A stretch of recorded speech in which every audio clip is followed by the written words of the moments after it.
దీనివల్ల ఒక నమ్మకం వచ్చింది. ఒక మాటలో చెప్పాలంటే వినాయక చవితి ఒక హిస్టారికల్ డే. ఎందుకంటే ఆర్మీ కూడా అప్రిషియేట్ చేశారు మన చర్యల్ని. వాళ్ళకుండే ఇంజనీరింగ్ డివిజన్ కూడా మన వాళ్ళు చేసినటువంటి ఎఫర్ట్స్ అన్ని చూసిన తర్వాత చాలా బాగా చేశారని మన వాళ్ళని అప్రిషియేట్ చేసే పరిస్థితి వచ్చారు.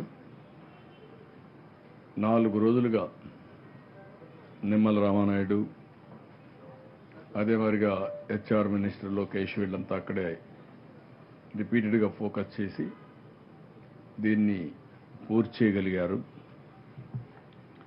దీనివల్ల ఏదైతే వాటర్ వస్తుందో అది ఆగింది, ఇన్ఫ్లో పూర్తిగా ఆగింది.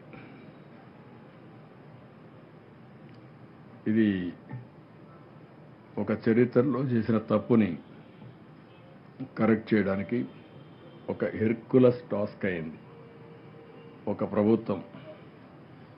నేను ఎన్నోసార్లు చెప్పాను, విధ్వంసాన్ని సృష్టించారు, వ్యవస్థల్ని నాశనం చేశారు.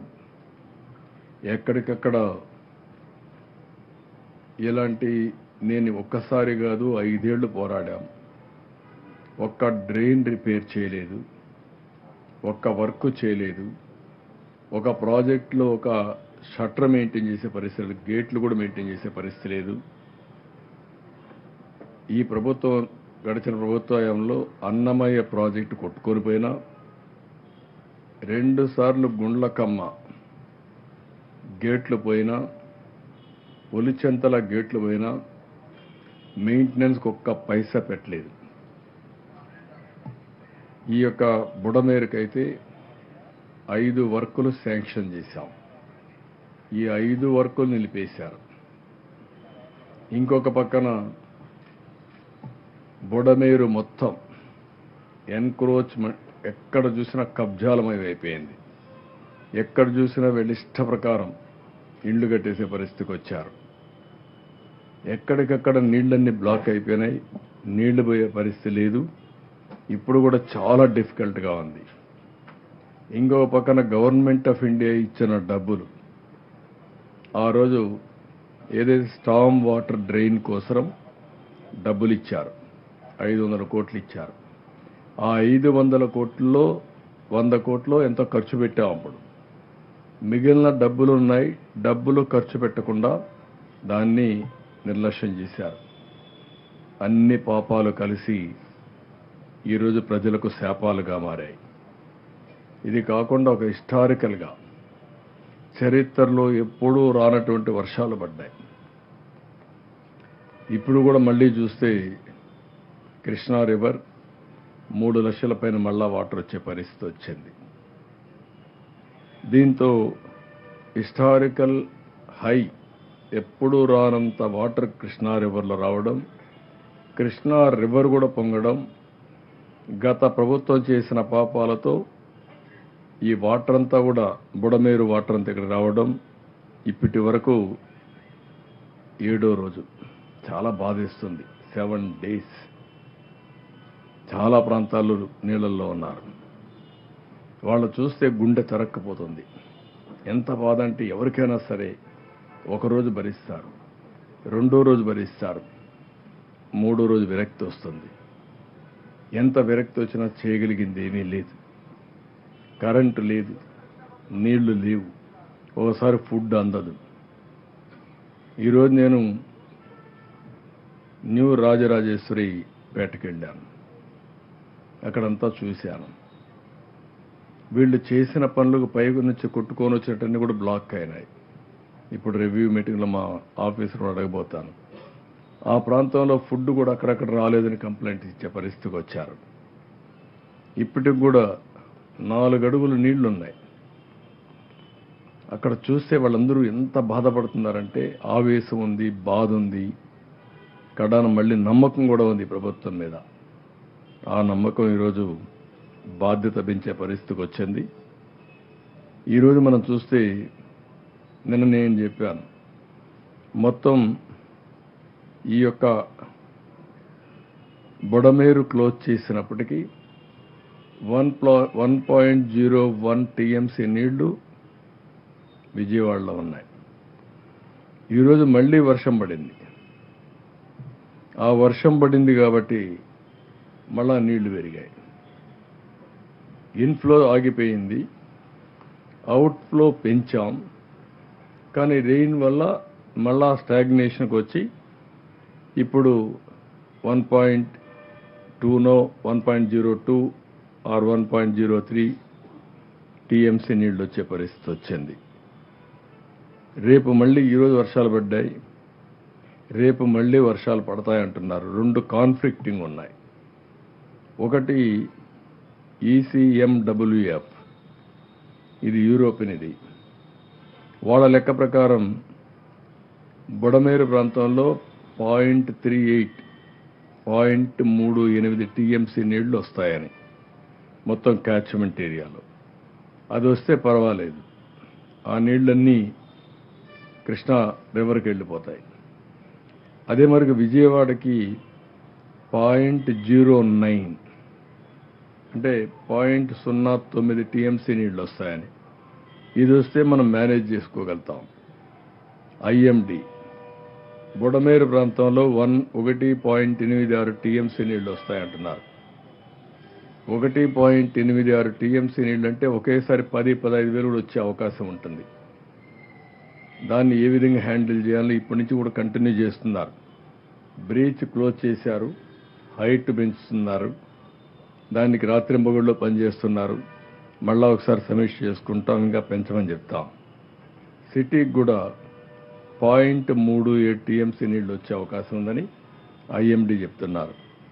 అది వస్తే కొద్దిగా పెరగవు, కానీ తరగవలసిన నీళ్లు తగ్గవలసిన నీళ్లు కొంచెం తక్కువగా తగ్గే అవకాశం ఉంటుంది. లేకపోతే రేపు సాయంత్రానికి ఎల్లుండికి పూర్తి కావాల్సింది, ఇది ఇంకొక హాఫ్ డే అట్లా లేట్ అయ్యే అవకాశం ఉంది. చాలా డీటెయిల్డ్గా రెయిన్ఫాల్ ప్రిడిక్షన్ చూస్తున్నాం, ఇన్ఫ్లో అరికట్టగలిగాం, ఇక్కడ పడే వాటర్ను చూస్తున్నాం, అడ్డంకులు తొలగిస్తున్నాం, ఎక్కడికక్కడ ఈ నీళ్లన్నీ పంపించడానికి ముందుకు పోతున్నాం. నేను ఎక్కడికి పోయినా ఈరోజు అడిగింది, మీరు ఏం చేస్తారో మాకు తెలియదు, మేమంతా కూడా నిద్ర లేని రాత్రులు గడిపాం, భయంకరమైన రాత్రులు గడిపాం. కాబట్టి ఎట్టి పరిస్థితిలో కూడా బుడమేరు సమస్యకు శాశ్వత పరిష్కారం చూపించమని రైతులు అడిగే ఆ ప్రాంతం వాళ్ళందరూ అడిగే పరిస్థితికి వచ్చారు. ఇవన్నీ కూడా తరోగా ఎంక్వైరీ చేస్తాం. ఎట్టి పరిస్థితుల్లో మళ్ళీ ఇలాంటి సమస్య పునరావృతం కాకుండా, బుడమేరు ముంపుకు గురి కాకుండా శాశ్వత పరిష్కారం ఇచ్చే బాధ్యత. దీనికి ఒక శాశ్వత పరిష్కారం కోసం ఒక ప్రణాళిక తయారు చేస్తాం, దాని ప్రకారం ముందుకు పోతాం.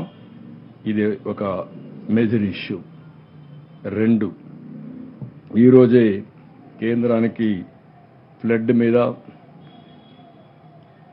ఏ విధంగా డ్యామేజ్ జరిగాయి, ఎంత డ్యామేజ్ జరిగింది, ఏ విధంగా అడగాలనో ఒక ఫస్ట్ రిపోర్ట్ పంపించాం. దీని ప్రకారం 6,880 కోట్ల రూపాయలు అడిగాం. దీన్ని ప్రాసెస్ చేసి వాళ్ళు ఎంత తొందరగా వీలైతే తొందరగా చేస్తారని ఆశిస్తున్నాం.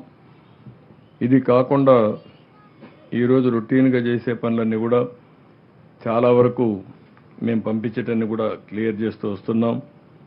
ఉదాహరణకు మీరు చూస్తే ఈరోజు కూడా మార్నింగ్ బ్రేక్ఫాస్ట్కి అయితే 4,17,080 మందికి పంపించాం. లంచ్ 2,98,970 మందికి పంపించాం. డిన్నర్ 1,47,340 మందికి పంపించాం. అయితే మేము ఒకటే ఆలోచించాం, కొంతమంది వద్దని చెప్పినా మేము కొన్ని సర్వేలు చేసుకుని కొద్దిగా వేస్ట్ అయినా పర్వాలేదు, తిండి లేకపోతే చాలా సమస్య వస్తుంది, అక్కడ నీళ్లు కూడా లేవు, అలాంటి సమయంలో ఇబ్బందుల్లో ఉండే ప్రజానీకానికి భోజనం కూడా లేకపోతే చాలా ఇబ్బందులు వస్తాయని కొంచెం ఉదారంగానే చేసి పంపిస్తున్నాం. కానీ వాళ్ళను కూడా కోరుతున్నాం, ఇవి సరిగా డిస్ట్రిబ్యూట్ చేయలేదని కూడా వస్తున్నాయి. మేము పంపించేది మీకోసరం, దీన్ని గట్టిగా తీసుకునే బాధ్యత ప్రతి ఒక్కరికి తీసుకోవాల్సిన అవసరం ఉంది. ఇంకొక పక్కన వాటర్ అయితే 7,83,134 బాటిల్స్ పంపించాం. మిల్క్ అయితే 1,20,8 మంది పంపించాం. బిస్కెట్స్ 1,80,580 పంపించాం. క్యాండిల్స్ 10,934, మ్యాచ్ బాక్సెస్ 5,400, రేషన్ ఈరోజు 46,454 మందికి ఇచ్చారు. నిన్న 20,000 మందికి ఇచ్చారు. మొత్తం 66,454 మందికి రీచ్ కాగలిగాం. మళ్ళీ ప్రజలందరికీ విజ్ఞప్తి చేస్తున్నాం, దిస్ ఈజ్ యువర్ ఎంటైటిల్మెంట్. 25 కేజీల రైస్,